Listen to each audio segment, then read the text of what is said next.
sudah mengabdi belasan tahun di daerah-daerah terpencil yang sampai hari ini masih menangis karena mereka tidak pernah merasakan keadilan dari pemerintah. Mereka yang sudah mengabdi di desa-desa, di pelosok-pelosok, yang harus menyeberang sungai, yang harus langgar kali kalau orang NTT bilang, ya, yang kadang-kadang kalau banjir taruhan nyawa, tetapi sampai hari ini mereka tidak bisa masuk lolos P3K. Itu yang pertama. Saya minta perhatian Pak Menteri dan seluruh jajaran untuk guru-guru yang ada di pedalaman yang sudah mengabdi belasan tahun, Pak, bukan 1-2. Dan saya juga mau ngangkat di Hari Pahlawan ini.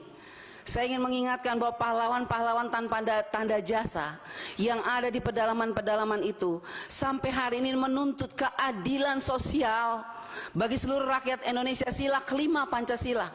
Kenapa tidak pernah diberikan kepada mereka?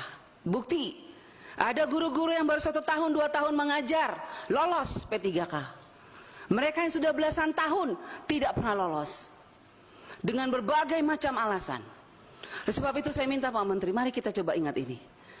Bagaimana justru mereka ini yang sudah belasan tahun ini, yang tidak pernah diperhitungkan oleh negara ini, justru mereka itu yang harusnya mendapat prioritas untuk diangkat. Apapun alasannya, kalau menurut saya mereka sudah tidak pantas lagi diukur dengan apapun karena terlalu mulia hati mereka, Pak. Mereka tidak pernah berhitung-hitung dengan gaji. Tapi ketika ada P3K yang ditawarkan oleh pemerintah 1 juta, kenapa sampai hari ini mereka tidak pernah lolos? Sangat menyedihkan, Pak Menteri. Yang kedua, seperti kami daerah 3T, bahkan semua daerah 3T, khususnya NTT, kami ini kenyataannya tuh Pak, betul-betul kekurangan guru. Kurang guru kami. Tetapi kami kenapa dibatasi? Kenapa banyak sekali yang tidak lolos? Ada formasi dari kepala daerah, tapi yang datang, saya sudah kemarin reses ke beberapa kabupaten, kepala daerah mengatakan kami mintanya lain, formasinya lain, diberikan oleh pusat lain, Bu Anita. Contoh, di Timur Tengah Selatan, banyak sekali mayoritas kami Kristen, Pak. Formasinya guru Kristen, tapi yang dikasih guru agama Islam. Akhirnya guru itu tidak diberi jam pelajaran, 0 pelajaran, tidak dibayar.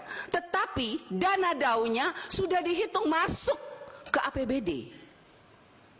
Akhirnya anggaran itu saya tanya, dipakai untuk apa Pak Bupati? Ya begitulah Bu Anita. Nah ini makanya saya minta Inspektorat Jenderal, Pak Menteri tolong Ibu, mana Ibu? Inspektorat Jenderal mana Ibu? Ini kita tolong lihat deh ya. Ini ada beberapa daerah yang dana daunya sudah ditransfer.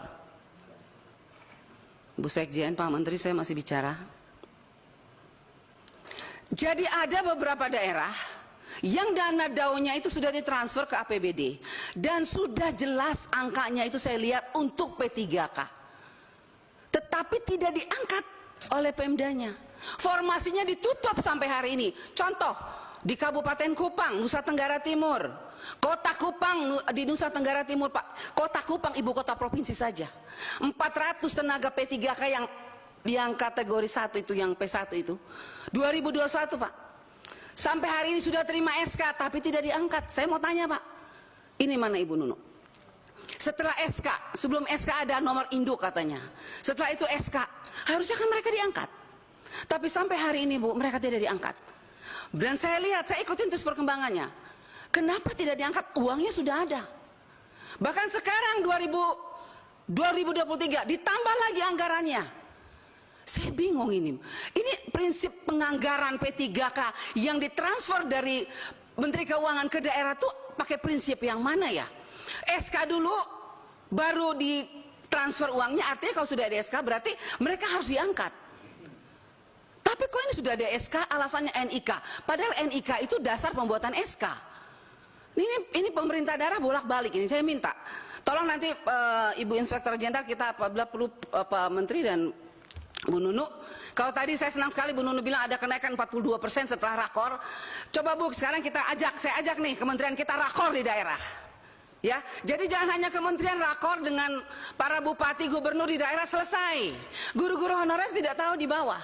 Saya mengajak Pak, mari Bapak Ibu yang ngurusin P3K.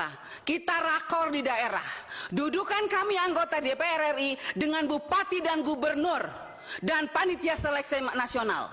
Kita pengen tahu sebetulnya persoalannya di mana. Orang anggarannya ada. Tapi kenapa pemerintah daerah tidak mau angkat? Alasannya apa? Dana DAU kurang. Setelah kita lihat DAU-nya nggak kurang, berlebihan malah. Nah ini persoalan. Jadi saya minta ini Bu, contoh ya, Kota Kupang, Kabupaten Kupang. Kita segera turun kita lihat. Mereka tuh sangat gelisah saat ini karena apa? Lulusan-lulusan yang passing grade 2001 nih kita bilang. Padahal sekarang kita sudah mau tentukan anggaran 2022, 2023. Tapi 2001 belum selesai. Selesaikan dulu 2021. Lolos passing grade sangat banyak, tapi dicuekin oleh daerah. Pertanyaan saya kepada Pak Menteri, Anda sebagai Menteri Pendidikan yang punya guru, tenaga honorer yang kita tahu bahwa NTT itu sangat membutuhkan tenaga guru. Persoalannya Pak Menteri kok diam aja ya? Enggak, maaf Pak Menteri. Kalau menurut saya Anda hanya diam, Anda hanya sibuk urusan secara nasional. Lihat dong ke daerah. Ini banyak guru-guru yang lulus passing grade Pak menangis. Karena apalagi Bu, mereka dengar katanya tanggal 13 ini ditutup ya, Bu Nunu ya. Ditutup. Mereka bilang, Ibu kalau sudah ditutup maka nasib kami seperti apa?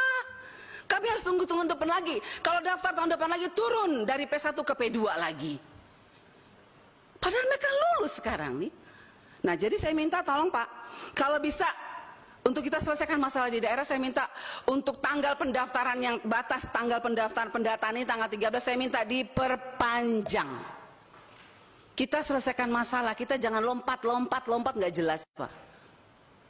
Saya minta diperpanjang, bila perlu Bu pimpinan, melalui pimpinan, saya minta Bu kita harus undang tuh Panselnas tuh. Duduk Bu kita bicara bagaimana sih mereka transfer uang. Kok enak sekali bupati, gubernur dan segala macam. Kalau kita undang susah sekali mereka, tapi itu uang negara. Uang pusat yang harus kita awasi untuk tenaga P3K yang kita perjuangkan di sini. Kita capek berteriak di sini, mereka menangis di sana. Siapa yang diuntungkan di sini? Harusnya yang diuntungkan adalah guru-guru honorer, bukan pemerintah daerah atau siapapun yang terlibat di dalamnya. Oleh sebab itu saya mohon Ibu pimpinan kita harus segera panggil tuh Panselnas, panggil tuh BNPAN RB, Menteri Keuangan. Apa dasarnya mereka transfer? Sekarang mau saya dengar Bu, sudah ini awal tahun ini ditransfer lagi untuk P3K, tapi diangkat-angkat enggak. Terus uang ini untuk siapa? Terus siapa yang mengawasi uang ini? Terus tangisan air mata P3K yang sudah lolos passing grade, siapa yang harus menghapus air mata mereka itu siapa? Kalau bukan kita sebagai wakil rakyat, kalau bukan Anda sebagai menteri, siapa? Hanya kita yang bisa. Jadi mari Bapak Menteri, saya minta kita bergandengan tangan, kita hadapi persoalan ini bersama. Kita turun ke daerah, kita tunjukkan sama P3K bahwa kita di pusat sudah berjuang. Siapa yang mempersulit mereka di daerah? Kalau memang bupati mengatakan dana DAU-nya kurang, suruh mereka buka.